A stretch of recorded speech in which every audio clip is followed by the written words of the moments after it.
So I'm gonna talk about a subject that is gonna blow your mind, basically. This is the subject that I wanted to. I was just restraining myself from this subject because I wanted to share this subject in a more polished format, like with videos and music, and like a well-produced video. But since I have other things to do, I'm not getting paid for this. I might as well just spill it out. And later, if I can present it in a more polished format, I will. But this is basically what I know for a fact, and I have evidence for all the things I'm gonna say. I have evidence. Chris White, who was picking up the phones for the Diamonds, for years, since 2013 he was there, and he was there till 2020, mid-March or thereafter, or like around that time. So almost 7 years he was there, right? He was highly influential. To a point, he still is, but he's less because he's not on the phone anymore. So Chris White told me that Brother Michael told him to preach on Twitter, right? So far, so good. Preaching on Twitter, just as preaching on anybody or any place, right? But the method that Chris White said that we should do was the following. We should create as many accounts as possible to send out 3 tweets daily on each account, in which in the account you would say, visit Vatican Catholic, crucial information for your soul, etc. Right? So that means essentially that Chris White built its own click farm, and Brother Michael was totally aware of that. He not only gave permission for it, he encouraged him to do it. And he says that that's the only method that he would recommend so far. So it is particularly humiliating, in light of the fact that the Chris White was the one producing the video against the heretic Track at Night, in which he was trashing Track at Night justly for being a poser and faking support, when he also has his own click farm. Chris White has about probably 20 accounts, and some of those accounts are easily findable.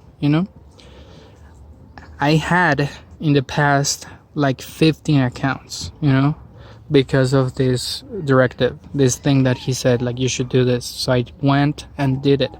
So I had like 15 accounts. I closed most of them, but some of those are still there because I couldn't close them because it was asking for a cell phone number. So I already had that capped because I only have 2 cell phones, one for me and one for my wife, as personal use. So, I didn't have the ability to put another one.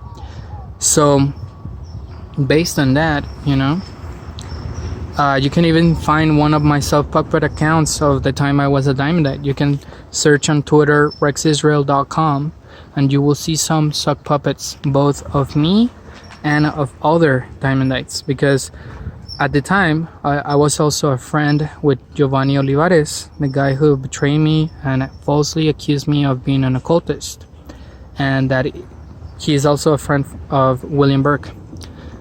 Probably a close friend, because last time I checked they were kind of close. So, but okay, I digress. So basically, also Giovanni, I told him to do it, to Giovanni, hey, you just do it, and he did, and he has like seven sock puppets. His wife has like 4, so in total it would be about 11. So I had like 10 or 15. Chris White had like 20. His wife had probably another 7, and Giovanni had like 7. I don't know, like just in total, like just from us will be like 40 accounts, in which is just 4 souls that had like 40 accounts, and we were like pumping data or pumping links to the diamonds, you know. So, and when I had my website, you know, rexisrael.com, some people can confirm this, and I might have email evidence for this as well, that when I had rexisrael.com, I had a section that it was called how to preach.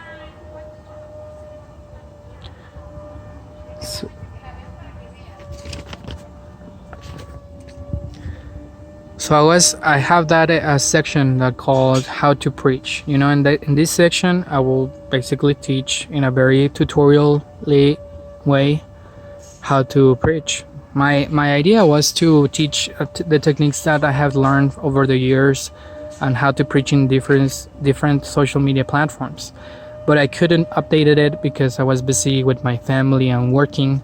And since the diamonds pulled the rug out of us, so we stopped receiving donations, so I couldn't update it. But I did the first article, and the first article was how to preach on Twitter. And I was teaching explicitly that idea that you should create a bunch of sock puppet accounts and send 3 tweets promoting the diamonds with each account directly to certain people. The reason for choosing Twitter is because on Twitter you don't need to be friends with anybody to send them a message that they will see, you know, and it's public, so even more people might see it besides the person that it's also involved with the account. So I was preaching how to preach on Twitter. So many other Diamondites will know about this, because some people asked me for the password, and some people had access to that section, because that was a section that was password protected. And I did that because I didn't want it to teach how to preach to heretics. I didn't want it to give them any advantage, etc. It's not as if I was feeling guilty about the Twitter stuff, because I thought that it was done in good faith, you know, meaning that I thought it was just to share links. I didn't realize, didn't thought it was to literally fake support, as far as like to give the idea that there were more people converted than actually are. I didn't realize that until it happened against me, and they used against me all the sock puppets.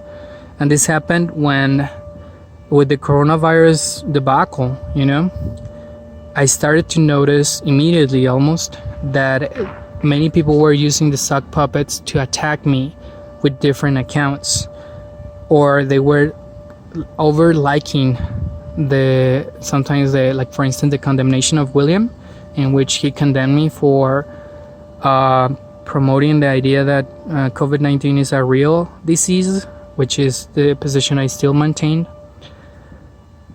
And they were like for instance Giovanni Olivares, you know, this wicked evil person, was liking the post of William and then liking it with another account. And I knew for a fact his accounts because he was my friend when I was telling him to do it. So I know for a fact what are his accounts, you know, and you can still find some of those of his accounts, you know.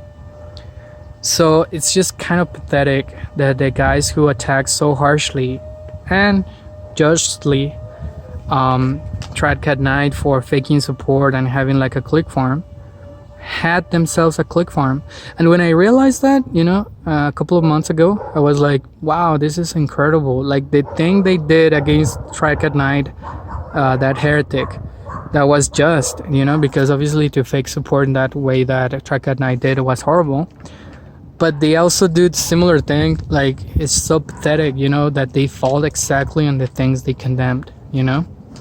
And you know that even with the Tradcat Knight thingy and the videos, like they posted the video in their main channel, they encouraged other people to post it. William Burke posted the video, you know, and they did all of that. And then Brother Peter shared a video regarding that whole thing, and he said explicitly right at the end, by the way, if anyone is wondering, we have never faked support, we have never buy likes, we have never did this and that and the other. And you know what? That's just lawyer talk, you know? It's technically true. Probably they had never buy bots. They had never buy likes, probably. I will give them the benefit of the doubt. I will say yes. That's true. But that they hadn't fake support, that they hadn't fake having more people there, that they do not attack the same people or subject with different accounts to promote the idea that more people are against you than actually are, you know, that's absolutely the case, you know. And I have evidence for all of this, and if God wills it, I will release the evidence along with everything and the whole thing in a more polished format, you know. But in the meantime, I was like, I shouldn't wait any longer, you know, because I'm getting behind a lot of subjects regarding the diamonds. So just let this right here right now. So just keep in mind, Chris White has his own click farm, and Brother Michael approves.